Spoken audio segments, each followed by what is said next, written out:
That transforming your life required a massive, dramatic overhaul, a breaking point. Then I discovered the quiet ones, the subtle habits that don't scream change. They whisper it, and what they whisper will rewire everything. Last year, I tested 20 of these silent habits on myself. No 5 a.m. ice baths, no shouting affirmations in the mirror, just small, almost invisible shifts. And the result wasn't just a better routine, it was a different person living a different life. Here's what stuck. Habit 1, the first 5 minutes rule. I used to wake up and surrender my mind to the digital world. The first thing I saw was a highlight reel of everyone else's life, and my day would start from a place of lack. So I made a rule. The first 5 minutes of my day are mine. No phone, no notifications, just silence. Maybe staring at the wall. It felt weird, and it felt powerful. That small space became the anchor for my entire day. Because if you don't own your morning, you're renting your focus from someone else for the next 16 hours. Habit 2, the 1 push-up principle. You've heard of the 2-minute rule. I took it further. On days I felt zero motivation to work out, I didn't. I just committed to 1 push-up. 1, that's it. Some days that 1 push-up turned into 20. Other days it was just 1, but the streak never broke. This habit isn't about building muscle. It's about building evidence. Evidence that you are someone who shows up, even when it's pathetic. And that evidence is a silent currency that compounds faster than you think. Habit 3. Curate your input. Your brain is a high-performance engine, but most of us are feeding it cheap, low-grade fuel. I started treating everything I consumed, news, social media, conversations, like it was programming my subconscious. Because it is. 1 negative headline can set a tone. 1 inspiring idea can spark a breakthrough. I became ruthless. I unfollowed accounts that made me feel anxious. I started reading books that challenged me, not just entertained me. You are the average of the 5 things you feed your mind. Choose them like your future depends on it. Habit 4, the evening debrief. For 2 minutes before bed, I ask myself 2 questions. What gave me energy today? And what drained it? I don't write essays. I just jot down a few words. Over time, patterns emerged. Certain people were energy vampires. Certain tasks, even small ones, lit me up. This isn't a diary. It's a data collection mission on your own life. And once you have the data, you can start designing a life that fuels you, instead of one that drains you. Habit 5, single tasking sprints. Multitasking is a lie. Your brain doesn't do multiple things at once. It just switches between tasks poorly. I started doing 25-minute sprints. 1 task, phone in another room. Just me and the work. The first few times, my brain screamed in protest. It was so used to the dopamine hits. But then something magical happened. I entered a state of flow. The work got better, and it took half the time. Doing 1 thing at a time isn't just more productive. It's a form of meditation. It's respect for your craft. Habit 6, scheduled worry time. This one sounds crazy, but it works. I give myself 10 minutes every evening. I call it my worry appointment. To actively stress about everything. I write it all down. All the fears, the what-ifs, the anxieties.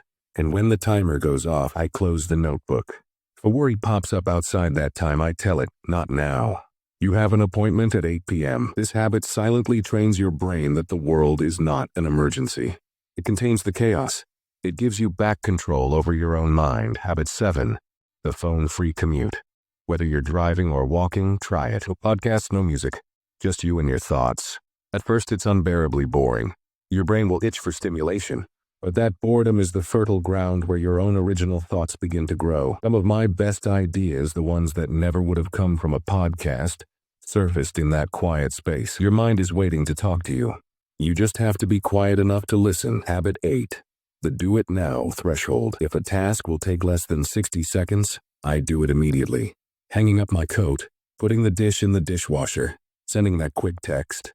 These micro tasks are the clutter of your to-do list. They create mental static. By handling them instantly, you keep your physical and mental space clean. It's a silent declaration that you are on top of things, not buried by them. Habit 9, future self journaling. Once a week, I write a journal entry from the perspective of my future self. 1 year from now, I describe what my life looks like, what I've accomplished, how I feel. This isn't fantasy. It's a blueprint. It forces clarity. When you have to be that person in writing, you start making choices today that they would be proud of. You stop seeing your future as something that happens to you and start seeing it as something you build, 1 present moment decision at a time. Habit 10, the energy audit. Before I say yes to anything new, I ask 1 simple question. Will this give me energy or drain it? Not is it a good opportunity? Not will it make me money? Will it fill my tank or empty it? This one question has silently saved me from countless commitments that looked good on paper but would have left me running on fumes. Your energy is your most valuable asset. Guard it like your life depends on it. Habit 11. Intentional compliments. Give one genuine, specific compliment daily.